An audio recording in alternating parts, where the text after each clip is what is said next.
الحمد لله رب العالمين الصلاة والسلام على سيد الأنبياء والمرسلين وعلى آله وصحبه أجمعين. الله لا إله إلا هو الحي القيوم لا تأخذه سنة ولا نوم له ما في السماوات وما في الأرض من ذا الذي يشفع عنده إلا بإذنه يعلم ما بين أيديهم وما خلفهم ولا يحيطون بشيء من علمه إلا بما شاء وسع كرسيه السماوات والأرض ولا يؤوده حفظهما وهو العلي العظيم. إن الله وملائكته يصلون على النبي یا ایہا الذین آمنوا صلوا علیہ وسلموا تسلیما. الصلاة والسلام علیک یا سیدی یا رسول اللہ وعلی آلک واصحابک یا حبیب اللہ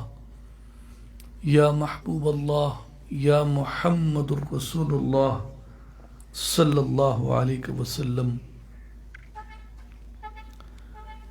اقرأ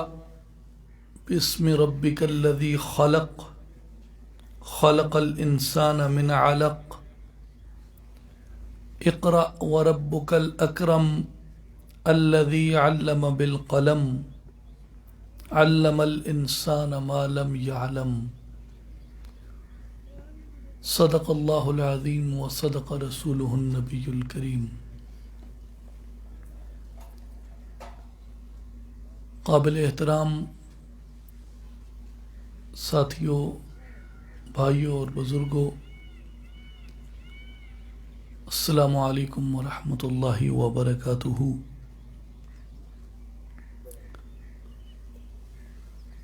موجودہ اس پینڈیمک کووڈ-19 کی وجہ سے اور اس وبا کی وجہ سے مسلسل یہ دوسرا برس ہے کہ کئی اشروں سے دربار عالیہ سلطان العارفین حضرت سخی سلطان باہو رحمۃ اللہ علیہ پہ منعقد ہونے والا یہ عظیم الشان اجتماع، جو بلا شبہ خانقاہ عالیہ کی ایک شناخت ہے، یہ اپنے اس شان و شوکت سے انعقاد پذیر نہیں ہو سکا، اور جس طرح یہاں پہ اہل محبت و عقیدت کا اور متلاشیان علم و حق کا جو جمع غفیر ہوتا ہے وہ بھی بپا نہیں ہو سکا، حالانکہ بہت علاقوں سے دور دراز لوگ آنا چاہتے تھے جن کو اصلاحی جماعت و عالمی تنظیم العارفین کے شعبہ ابلاغ عامہ اور مقامی اضلاع کے ساتھیوں کی طرف سے سختی سے منع کیا گیا کہ ہم پہ لازم ہے کہ اس وبا میں اور اس آفت کی گھڑی میں جو حکومت پاکستان نے ہماری سہولت کے لیے، ہمارے تحفظ اور ہمارے بچاؤ کے لیے جو احتیاطی تدابیر وضع کی ہیں، ہم ایک مخلص محب وطن اور ذمہ دار شہری ہونے کے ناطے ان SOPs پہ اور ان احتیاطی تدابیر پہ خود بھی سختی سے عمل کریں اور لوگوں کو بھی اس کی تلقین کریں. تو اس لیے یہ ایک پیغام بھی ہے ہم تمام اہلیان پاکستان کے لیے بھی، اور خاص طور پہ نوجوانوں کے لیے، اہل علم کے لیے، کہ ہم اپنی جو حکومت ہے، ہماری جو ریاست ہے، اس کے وضع کردہ اصولوں پہ کاربند عمل رہیں اور اپنے آپ کو بھی محفوظ رکھیں اور اپنے گرد و نواح کو بھی محفوظ رکھیں، کیونکہ یہ وبا ایسی ہے کہ کہاں سے، کس سے، کیسے پھوٹتی اور پھیلتی ہے اس کا کچھ پریڈکٹ نہیں کیا جا سکتا، تو اس لیے اس کا بہتر علاج اس سے بچاؤ ہے، اور جو بچاؤ ہے وہ احتیاطی تدابیر سے ہی ممکن ہے۔ آج چند ایک چیزیں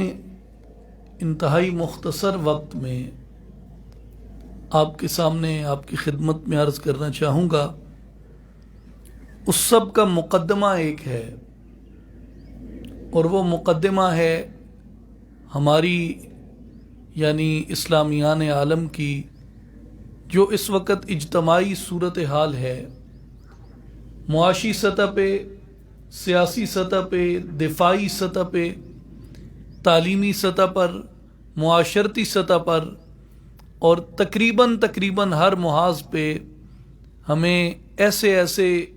سخت ترین حالات کا سامنا ہے شاید جس کا تصور بھی نہیں کیا جا سکتا۔ ہم مظلوم ہیں لیکن ہمیں پیش ظالم کے طور پہ کیا جاتا ہے، ہم مجبور ہیں لیکن ہمیں پیش جابر کے طور پہ کیا جاتا ہے، ہم مفتو ہیں فی الحقیقت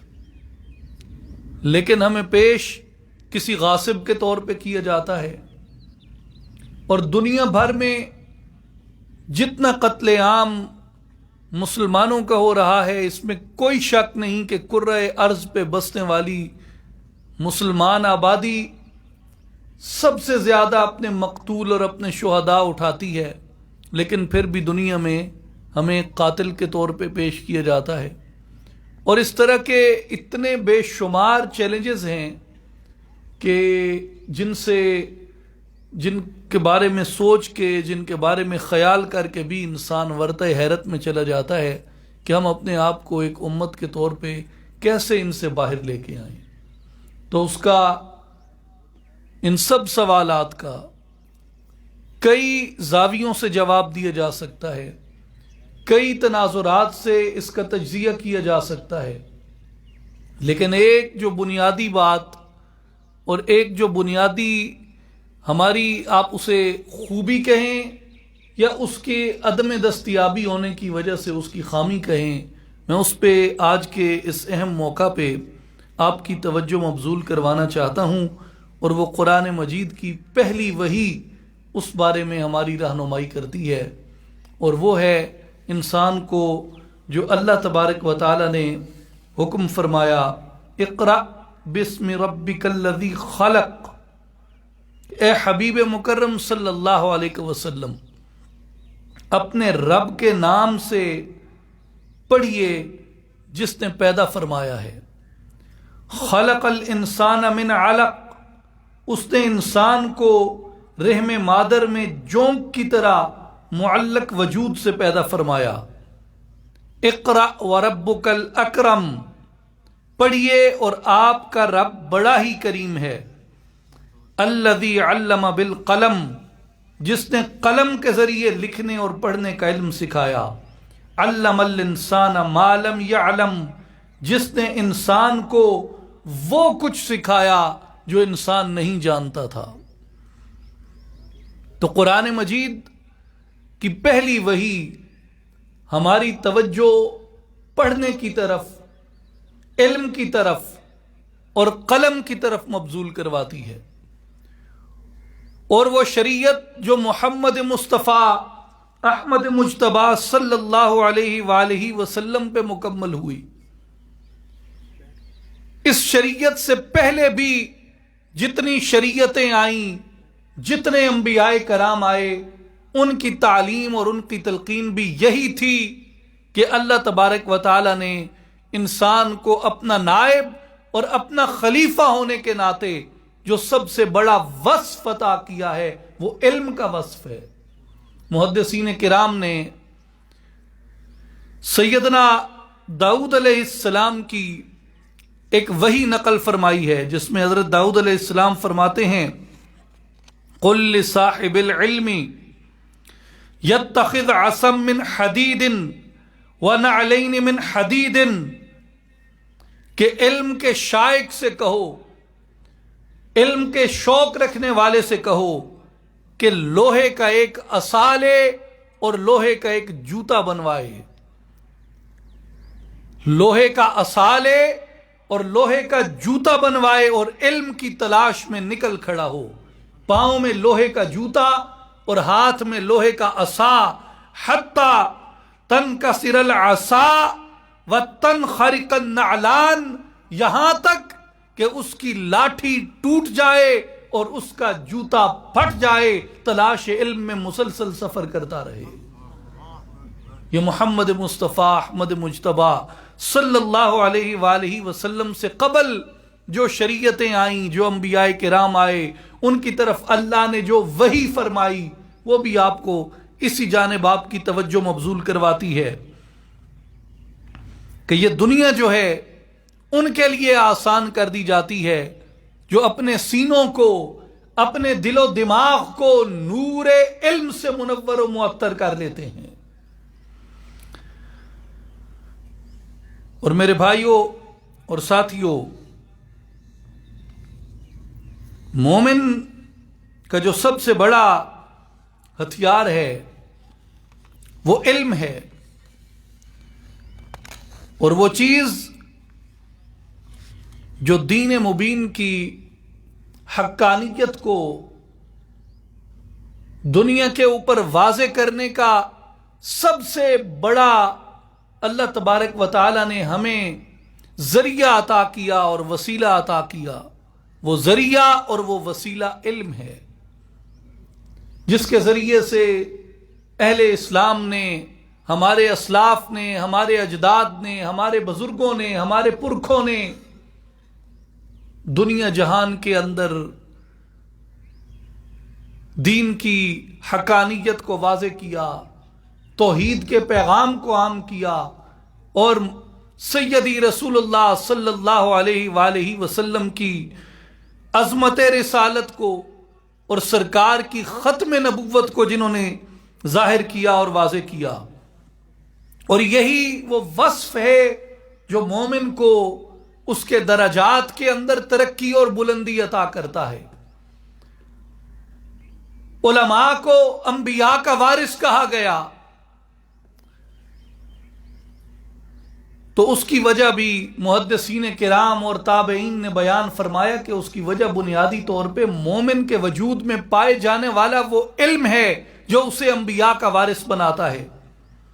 امام حسن بصری رضی اللہ تعالی عنہ نے روایت فرمایا مرسلن، جسے امام دارمی رحمۃ اللہ علیہ نے نقل کیا، کہ سیدی رسول اللہ صلی اللہ علیہ وآلہ وسلم نے فرمایا، جو شخص دین کے لیے علم حاصل کر رہا تھا اور اسی حال میں اس شخص کو موت آ گئی، فَبَيْنَهُ وَبَيْنَ النِّبِيِّينَ دَرَجَةٌ وَاحِدَةٌ فِي الْجَنَّةِ، سرکار دو عالم صلی اللہ علیہ وسلم نے فرمایا جو دین کے علم کے لیے نکلا اور اسی راستے میں اس پہ موت واقع ہو گئی، جنت کے اندر اس کا وہ مقام ہوگا کہ انبیاء اور اس کے درمیان محض ایک درجے کا فرق ہوگا، انبیاء سے ایک درجہ نیچے ہوگا، لیکن انبیاء کے بعد اگر کسی کو کوئی درجہ بخشا جائے گا تو وہ اس شخص کو بخشا جائے گا جو طلب علم میں نکلا اور اسی طلب کے اندر اپنے خالق حقیقی سے جا ملا۔ میرے بھائیوں اور بزرگوں، یہ ہماری وہ میراث ہے جس کے ذریعے ہم دین کی خدمت کر سکتے ہیں، اور جس کے ذریعے آپ اپنے محدثین کی تاریخ کو دیکھیں، سیدنا امام مالک ابن انس کو دیکھیں، امام شافعی کو دیکھیں، امام احمد ابن حنبل کو دیکھیں، امام ابو جعفر الطحاوی کو دیکھیں، سیدنا امام بخاری رحمہ اللہ کو دیکھیں، امام مسلم کو دیکھیں، امام ترمذی کو دیکھیں۔ اگر آج میری زبان اور میرے لب یہ شیرینی حاصل کرتے ہیں، یہ مٹھاس حاصل کرتے ہیں کہ میں رسول پاک صلی اللہ علیہ وآلہ وسلم کے فرمائے ہوئے الفاظ کو، حضور کے ادا کیے ہوئے ان خوبصورت لفظوں کو، حضور کی ادا کی، حضور کی ذات اقدس سے طلوع ہونے والی اداؤں کو اگر آج میں جانتا ہوں، حضور کے تبسم کو میں جانتا ہوں، حضور کے حلیہ شریفہ کو میں جانتا ہوں، حضور کے معمولات مقدسہ کو اگر میں جانتا ہوں، حضور کے طور اتوار کو میں جانتا ہوں، حضور کے اٹھنے اور بیٹھنے کو میں جانتا ہوں، تو یہ ان اہل علم کی بدولت ہے جنہوں نے اپنی عمریں علم کے اندر صرف کر دیں، رسول اللہ کے طریق کو تلاش کرتے ہوئے صرف کر دیں، رسول اللہ صلی اللہ علیہ وسلم کے معمولات کو تلاش کرتے ہوئے صرف کر دیں۔ اور اگر ایک مومن علم سے بے ذوق ہو جاتا ہے، اگر ایک مومن کے سینے سے علم کا شوق جاتا رہتا ہے، اس سے بڑا نہ کسی فرد کا زوال ہو سکتا ہے، نہ کسی قوم کا زوال ہو سکتا ہے۔ آج کی اس انتشار زدہ اسلامی دنیا کے اندر اگر آپ واقعتاً کسی ایسے کام کی آبیاری، کسی ایسے شجر کی، کسی ایسے تخم کی آبیاری کرنا چاہتے ہیں جو آگے چل کے ایک تناور درخت بن جائے اور زمانے کی تپتی ہوئی دھوپ سے اس امت کے بیٹیوں اور بیٹوں کو چھاؤں فراہم کرے، تو اس کا ایک ہی راستہ ہے کہ علم کا بیج کاشت کرتے جاؤ، اس کا ایک ہی راستہ ہے کہ علم کا تخم کاشت کرتے جاؤ، اس کا ایک ہی راستہ ہے کہ اپنے آپ کو نور علم سے مزین کرو، اس کا ایک ہی راستہ ہے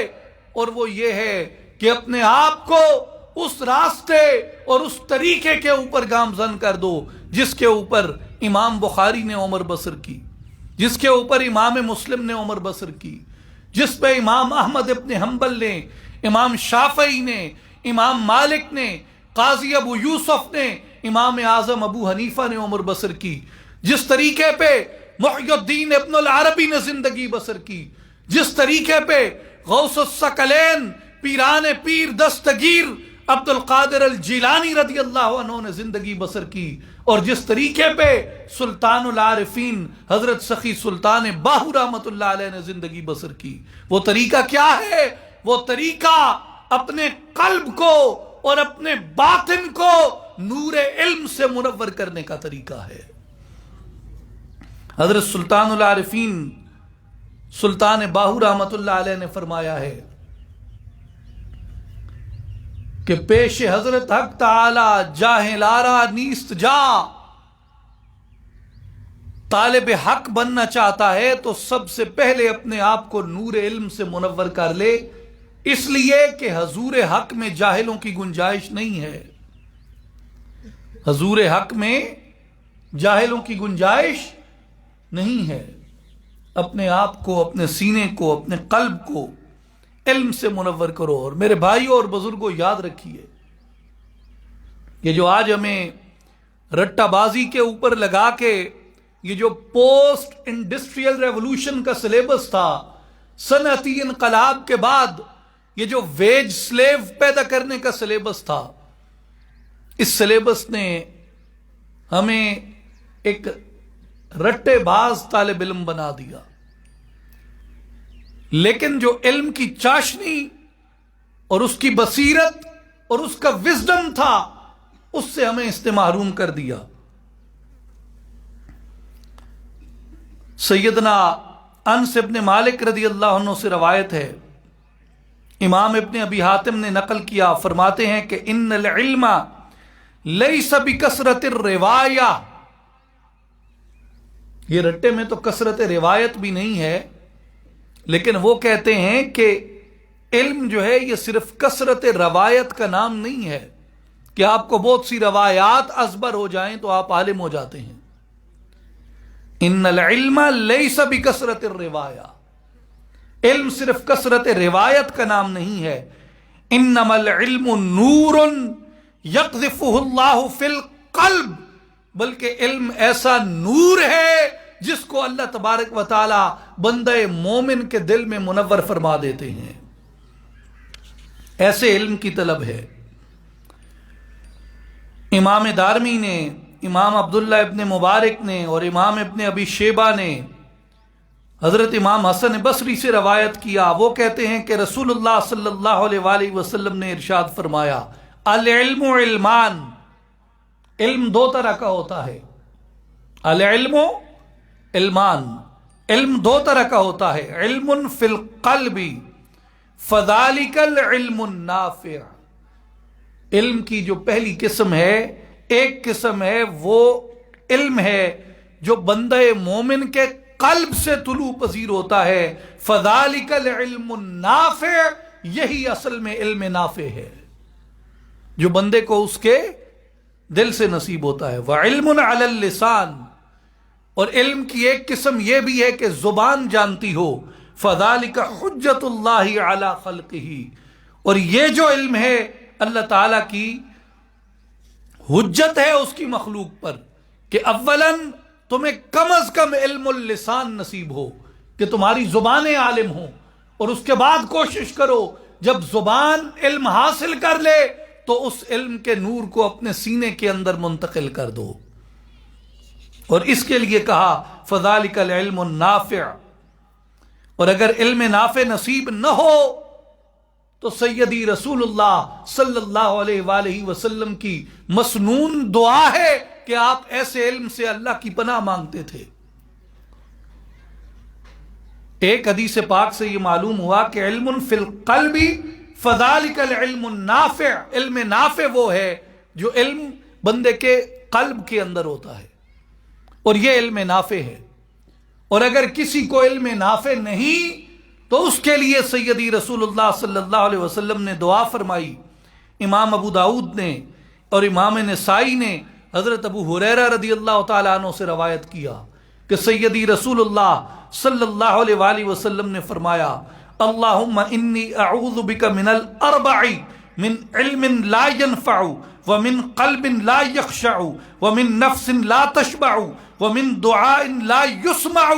اے اللہ میں چار چیزوں سے تیری پناہ طلب کرتا ہوں۔ اولاً فرمایا من علم لا ينفع،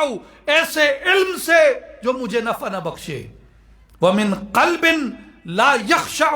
اور ایسے قلب سے پناہ چاہتا ہوں جس کے اندر عاجزی نہ ہو، ومن نفس لا تشبع، ایسے نفس سے جو سیر نہ ہو، ومن دعاء لا يسمع، اور ایسی دعا سے توبہ، ایسی دعا سے تیری پناہ چاہتا ہوں جو دعا درجہ قبولیت حاصل نہ کر سکے۔ تو بات سمجھانے کی یہ ہے کہ علم نافع وہ علم ہے جو بندہ مومن کے قلب سے تعلق رکھتا ہے، اور یہی وہ علم ہے جو بندہ مومن کو نفاق سے بچاتا ہے۔ اور اس علم کا ہونا علم کے نافع ہونے کی دلیل ہوتا ہے، اور اگر علم نافع نہ ہو تو رسول اللہ صلی اللہ علیہ وآلہ وسلم نے ایسے علم سے اللہ تبارک و تعالیٰ کی پناہ طلب فرمائی۔ اور صحیح بخاری کتاب العلم میں عبداللہ ابن عمر ابن العاص رضی اللہ عنہما سے روایت ہے کہ رسول اللہ صلی اللہ علیہ وآلہ وسلم نے ارشاد فرمایا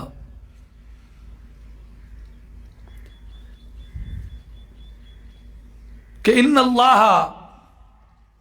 لا يقبض العلم انتزاعا ينتزعه من العباد، کہ اللہ تبارک و تعالی علم کو اچانک نہیں اٹھائے گا کہ اسے بندوں سے چھین لے، ولیکن یقبض العلم بقبض العلماء، بلکہ علم اٹھایا جانا ایسے ہوگا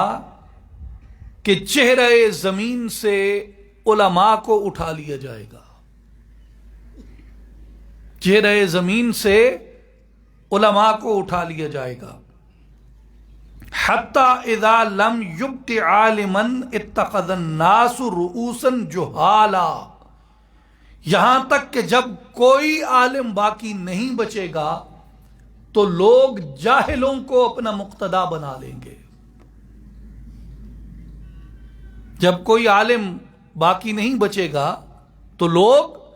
جاہلوں کو اپنا مقتدا بنا لیں گے۔ فَسُئِلُوا فَأَفْتَوْا بِغَيْرِ عِلْمٍ، تو ان جاہلوں سے مسائل پوچھے جائیں گے تو وہ علم کے بغیر فتویٰ دیں گے. فدلوا وَأَضَلُّوا، وہ خود بھی گمراہ ہوں گے اور جو ان کی پیروی کرنے والے ہوں گے وہ ان کو بھی گمراہ کر دیں گے. اور صحیح بخاری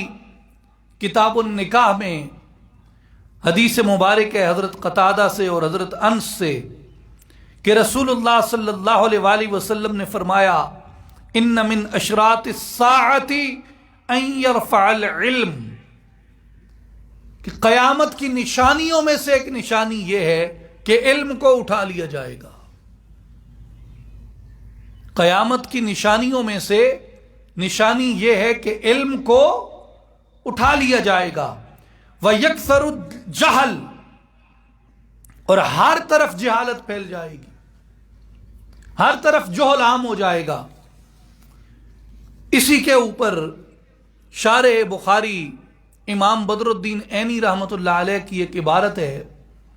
جسے پڑھ کے انسان حیران رہ جاتا ہے، ہکا بکا رہ جاتا ہے کہ اس حدیث پاک کے بارے میں اسلاف امت نے اپنے اپنے زمانے کے کیا تجزیے کیے کہ قیامت کی نشانیوں میں سے ہوگی کہ علم اٹھا لیا جائے گا. اور امام بدر الدین عینی رحمۃ اللہ علیہ نے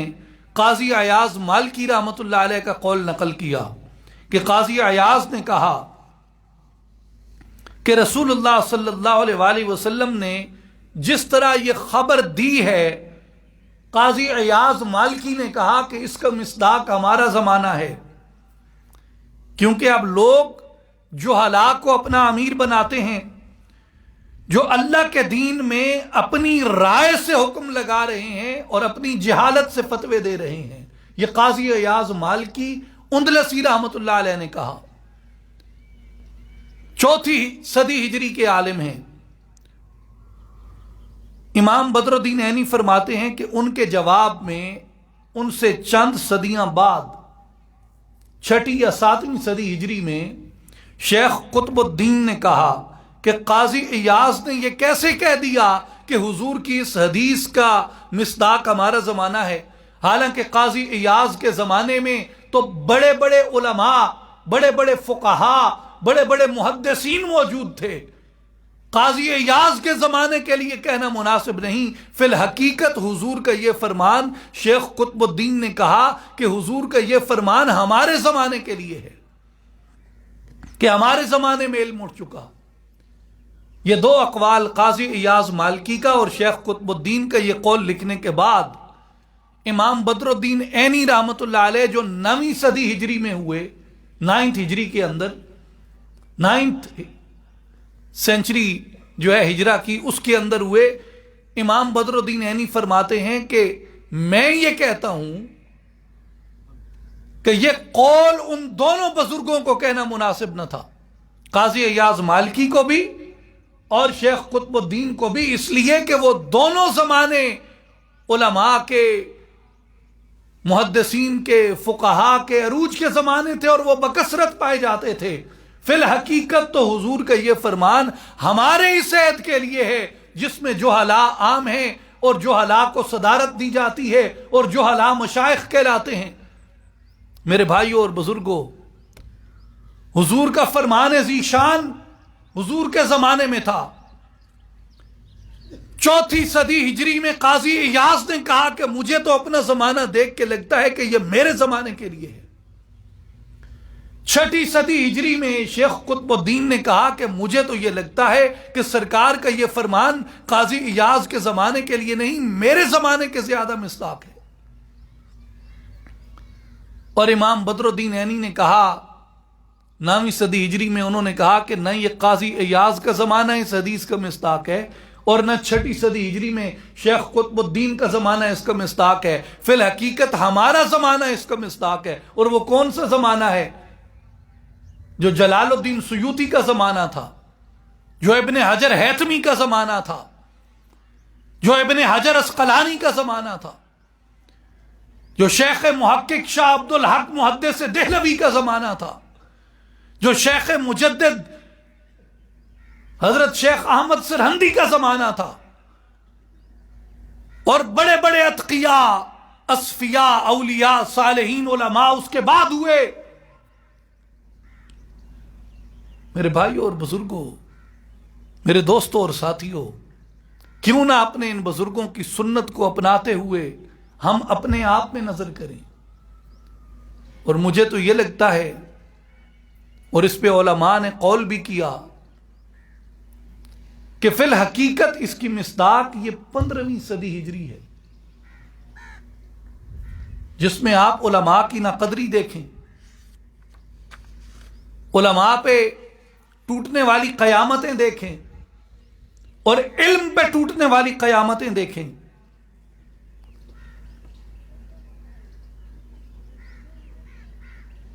مدارس کا کیا حال بنا دیا گیا، علماء کا کیا حشر نشر کیا گیا،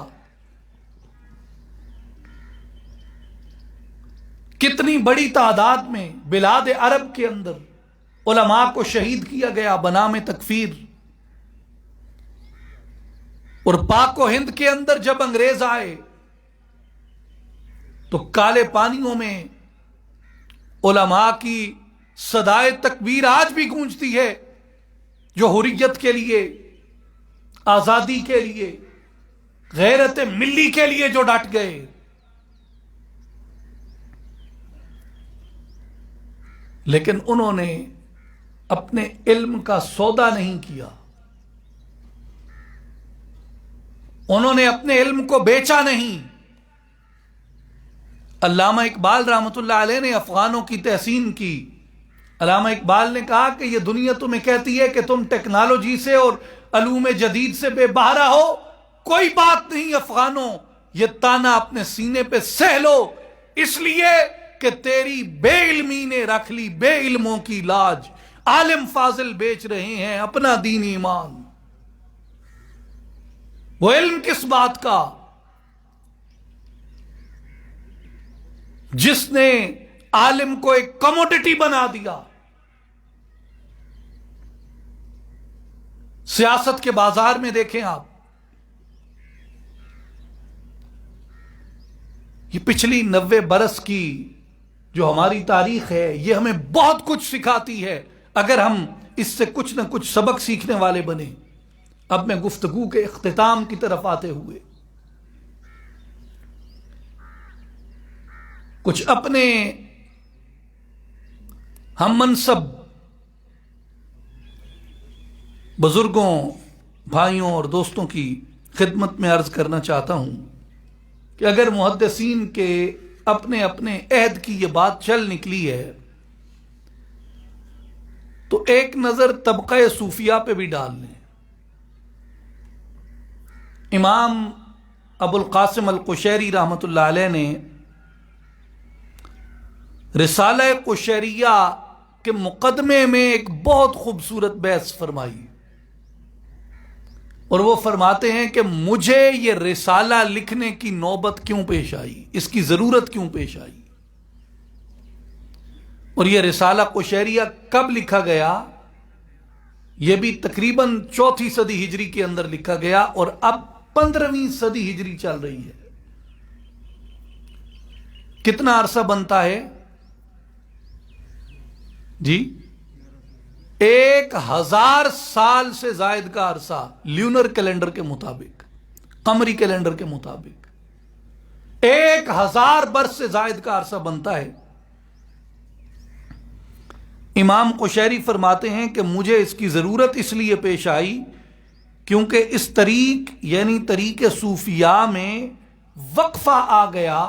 بلکہ حقیقتاً یہ طریقہ مٹتا جا رہا تھا۔ وہ بزرگ چلے گئے جن کی اقتدا کی جاتی تھی۔ وَقَلَ الشَّبَابُ الَّذِينَ كَانَ لَهُمْ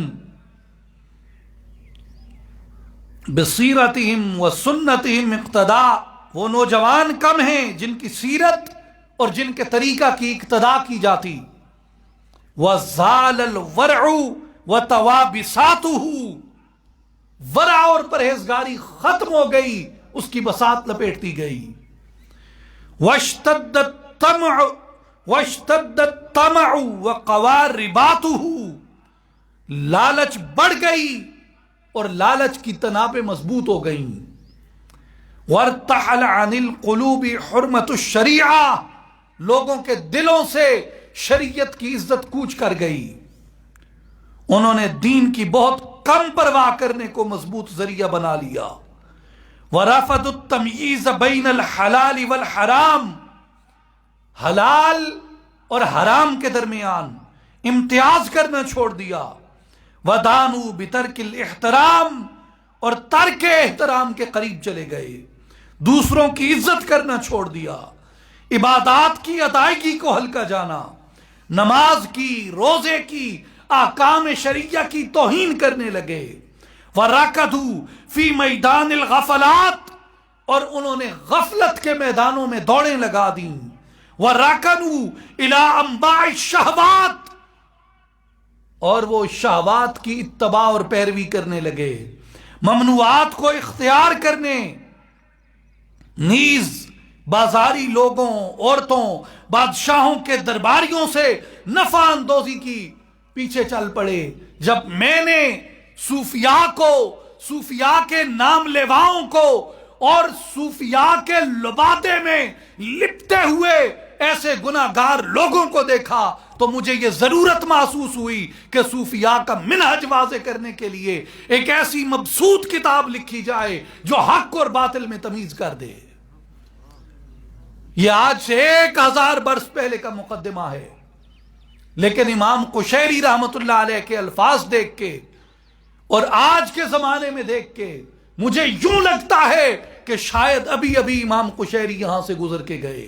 اور میرے زمانے کو، میرے حالات کو، اس وقت کو دیکھ کے یہ لکھ گئے. آج دیکھیں خانقاہوں کی کیا حالت بنا دی مشائخ نے.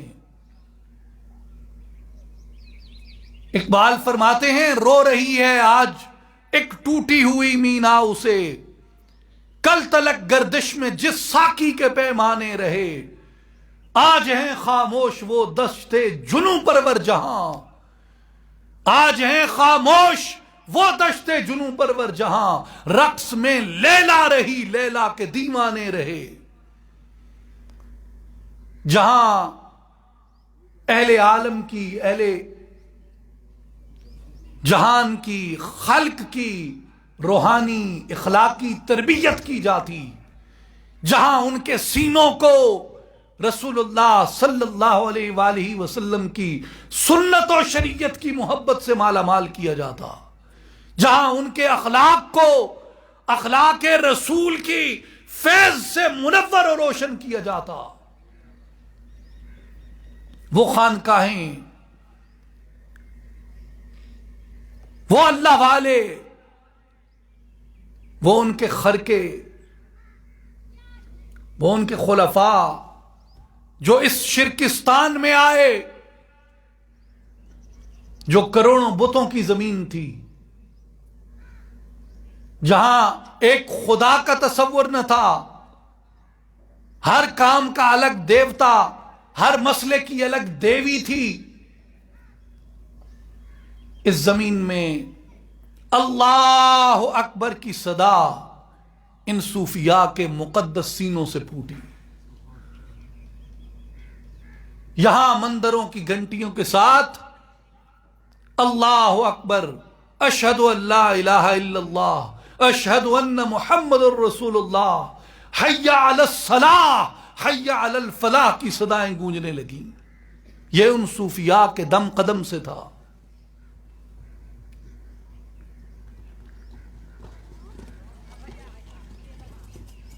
جب وہ فیض، وہ نور اپنی آب و تاب کے ساتھ چمکتا رہا اس خطے کے اندر، اللہ اکبر کی صدائیں بلند سے بلند تر ہوتی چلی گئی. لیکن امام قشیری رحمت اللہ علیہ نے جو کچھ فرمایا اس کے مطابق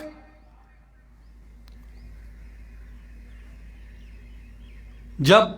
اللہ کا ذکر اٹھ گیا، سنت مصطفیٰ کی مطابعت نہ رہی، اور جس طرح علماء نے دین کو سیاست کا ذریعہ بنا لیا، اسی طرح مشائخ نے بھی خانقاہوں کو سیاست کا ذریعہ بنا لیا. اور یہ جو ہمارے اوپر کالونیل ایک ٹائم گزرا، اس نے قوم کی ترجیحات بدل دی، اس نے قوم کی ترجیحات بدل دی. لوگ اپنے آپ کو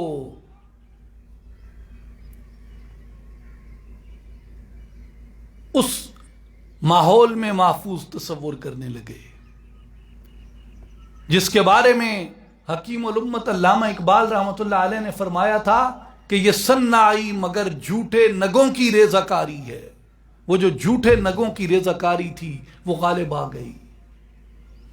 اور آج آپ چل پھر کے دیکھیں، یہ جو علاقہ ہے، یہ جو خطہ ہے، اس میں گالی سمجھا جاتا تھا بے مرشدہ ہونا. بے مرشدہ ہونا گالی تصور کیا جاتا تھا. او دی گل دا کی اعتبار ہے، وہ بے مرشدے. لیکن آج آپ دیکھیں کہ یہ جو بلاد ہند کے بر صغیر کے شرق و غرب میں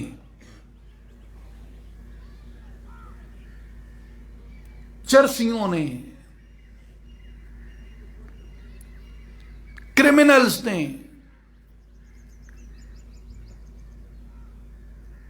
منشیات فروشوں نے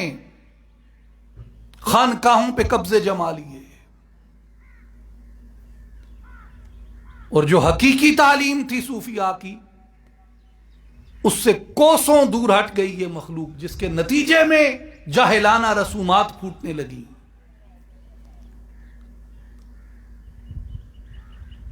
یہ تصور بھی نہیں کیا جا سکتا کہ کیا کوئی خانقاہ کبھی کسی درس علمی کے بغیر بھی موجود ہو سکتی ہے. یہ تصور بھی نہیں کیا جا سکتا خانقاہ کے اندر کہ خانقاہ ہو، مرکز تصوف ہو، مرکز تربیت ہو،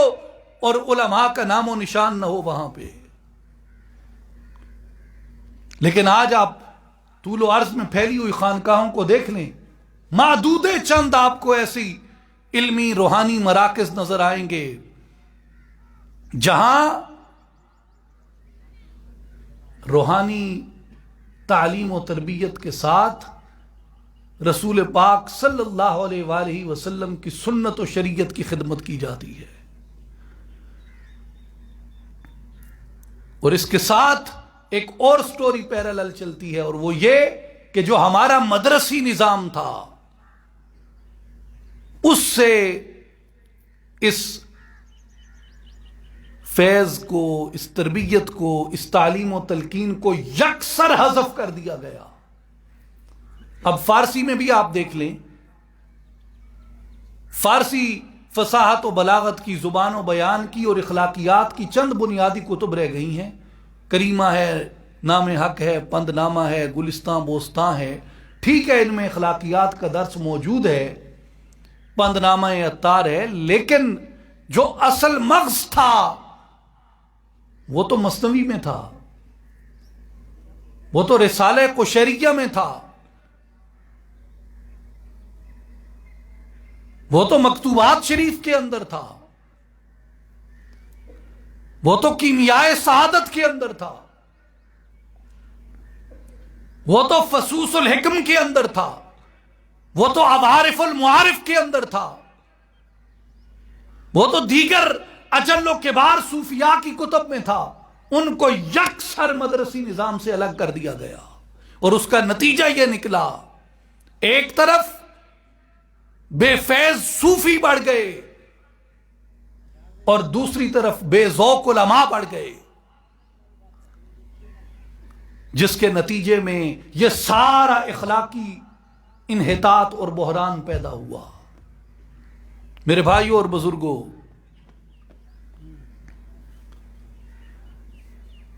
میرے دوستوں اور ساتھیوں، گفتگو کو اختتام کی طرف لاتے ہوئے اس سارے مسئلے کا حل یہ ہے کہ ہر چیز کے اندر ایک اعتدال اور ایک توازن قائم کیا جائے، اہل علم کے ہاں بھی اور اہل خانقاہ کے ہاں بھی۔ یہ تصور بھی محال ہے کہ کوئی خانقاہ بغیر مرکز علم کے قائم ہو، اور یہ تصور بھی محال ہے کہ کوئی عالم بے سوز و سرور پھرے، جس کا سینہ حلاوت ذکر سے، برکت ذکر سے، چاشنی ذکر سے، سوز و سرور ذکر سے حلاوت نہ پائے۔ آج اس اعتدال کی، آج اس توازن کی ضرورت ہے، حق کو حق سے شناخت کرنے کی اور حق کو حق سے تسلیم کرنے کی ضرورت ہے، اور ہمارے اندر جو خرابیاں پائی جاتی ہیں ان کی نشاندہی کرنے کی، ان کا ازالہ کرنے کی اور پیغام حق کو قبول کرنے کی ضرورت ہے۔ سلطان العارفین برہان الواصلین حضرت سخی سلطان باہو رحمۃ اللہ علیہ سے لے کے پیران پیر دستگیر غوث الاعظم شیخ عبد القادر جیلانی رضی اللہ تعالیٰ عنہ تک، اور شیخ عبد القادر جیلانی رضی اللہ عنہ سے لے کے سیدنا جنید بغدادی تک، اور حضرت جنید بغدادی سے لے کے معروف کرخی تک، اور معروف کرخی سے لے کے امام حسن البصری تک، اور امام حسن البصری سے لے کے سید الاولیاء سلطان ولایت حضرت مولا مشکل کشا علی المرتضی رضی اللہ تعالی عنہ تک، جتنے بھی ولایت سے منور سینے آئے ہیں وہ سب ایک طرف ولایت کی سیڑھی پہ قدم دھرتے، دوسری طرف علم کی سیڑھی پہ قدم دھرتے۔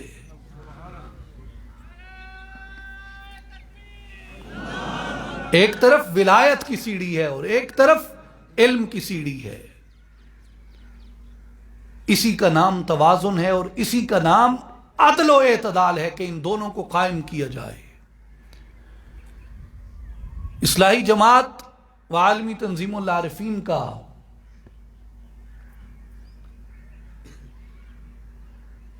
اور اس سے اس کا جو پیغام ہے وہ یہی ہے کہ آئیں اپنے ظاہر کو بھی پاک اور طیب کریں اور اپنے باطن کو بھی پاک اور طیب کریں۔ ظاہر پاک ہوتا ہے علم شریعت سے، اور باطن پاک ہوتا ہے ذکر اللہ کی کثرت سے۔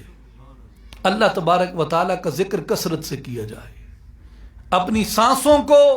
اس کے ذکر سے معطر کر لیا جائے تو دل کے اندر وہ نور اجاگر ہونا شروع ہو جاتا ہے۔ آج کی اس گفتگو کا یہی خلاصہ تھا کہ آئیں اپنے ظاہر کو شریعت مصطفیٰ صلی اللہ علیہ وآلہ وسلم سے منور کریں اور اپنے باطن کو اس شریعت کا جو نوری فیضان ہے جس سے وجود کے اندر انوار اور تجلیات پیدا ہوتی ہیں، جس کو بزرگوں نے علم طریقت کہا، علم حقیقت و معرفت کہا، اس سے اپنے وجود کو زندہ و بیدار کریں۔ اختتام پہ میں ایک بار پھر تمام اہلیان پاکستان کو اور سننے والوں کو یہی عرض کرنا چاہوں گا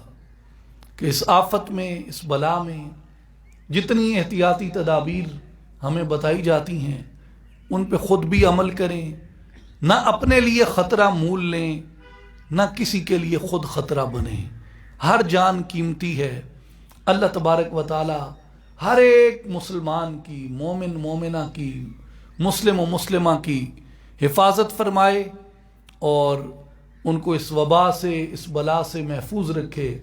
اور اللہ تبارک و تعالی ہمارے گناہوں کو معاف فرمائے اور ہماری توبہ کو اپنی بارگاہ میں قبول فرمائے، اور جو مہمان اس کی طرف سے ہم تک آن پہنچا ہے ہمیں اس مہمان کی صحیح قدر کرنے کی توفیق عطا فرمائے، اور رمضان المبارک کی بابرکت ساعتوں کو